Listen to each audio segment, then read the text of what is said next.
Guys, I mean, I am Kamala Harris. My pronouns are she and her. I am a woman sitting at the table in a blue suit. So for the fact checkers, I get it. They're at a conference for disabilities, so they'll somehow say that, that's why, and fine, I'll go with it, okay?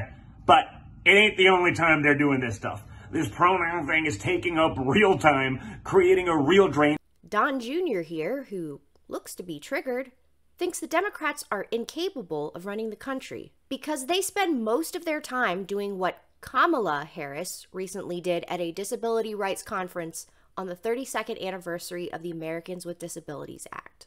Good afternoon. I want to welcome these leaders for coming in to have this very important discussion about some of the most pressing issues of our time.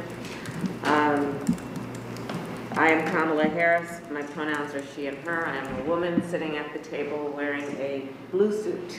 If Don Jr. had any sense of decency toward LGBTQ plus human beings, he'd understand pronouns. And if he cared about accommodating the visually impaired, he'd recognize Kamala was describing her appearance to those who can't see but can hear her. And if only all the issues Don's about to chastise Dems for were actually being taken seriously by Republicans. And that's what happens when your entire focus is like diversity, equity, inclusion, and critical race theory, rather than inflation, rather than jobs, rather than energy crises, rather than maybe doing something for Americans. But no.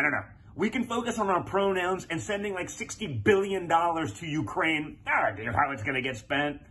Some of that obviously going to be a kickback to big war, the military-industrial complex who sat back and watched Big Pharma get rich in the U.S. and they're like, hey guys, it's our turn again. There's more to the story with inflation, jobs, and the energy crisis, and Republicans won't cut defense spending or evade dark pharma money. If they think Dems are doing squat, Republicans are willing to do diddly squat. Here's what's really happening with these issues.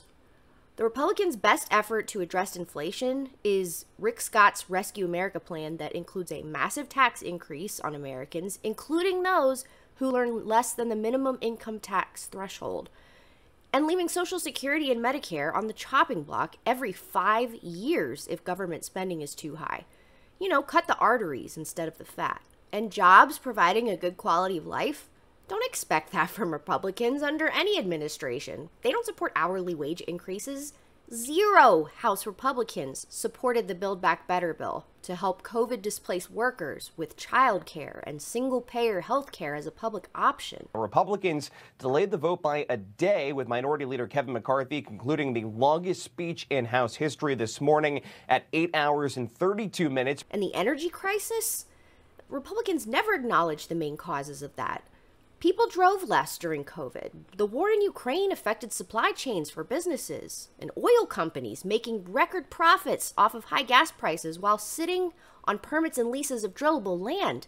The 6 largest publicly traded oil and gas companies, including Shell, reported combined profits of $90 billion for 2021. And on top of that, the oil and gas industry already receives an estimated $3.1 billion in taxpayer subsidies each year. Now, while Biden, to much to my chagrin, was willing to bend over for Ben Salman to keep cheaper oil coming our way, Republicans do the same dang thing, and they won't even consider beginning to build clean energy infrastructure in the meantime. And now they're finally upset about spending on the war in Ukraine and benefiting the military-industrial complex, blah, blah, blah. Increased defense budgets are some of the easiest to pass through Congress, regardless of which party's in charge. And Big Pharma's a problem to the party that won't guarantee the future existence of Medicare and Medicaid. They're taking pharma campaign donations or have personal investment in pharma. Senator Mike Crapo, he's been a vocal opponent of the latest anti-price gouging bill the Dems put out, and yet he's received close to $355K in Big Pharma money over the past 5 years. This year, 185 Republicans in the House and Senate voted against the PACT Act, which would expand health coverage for about 3.5 million former soldiers who served in Iraq and Afghanistan. So Don Jr., like many other Republicans, are using pronoun talk to distract you from the fact that they do not have your best health or economic interests at heart.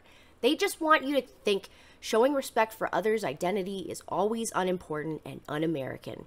even though it is a foundation for a functioning democracy.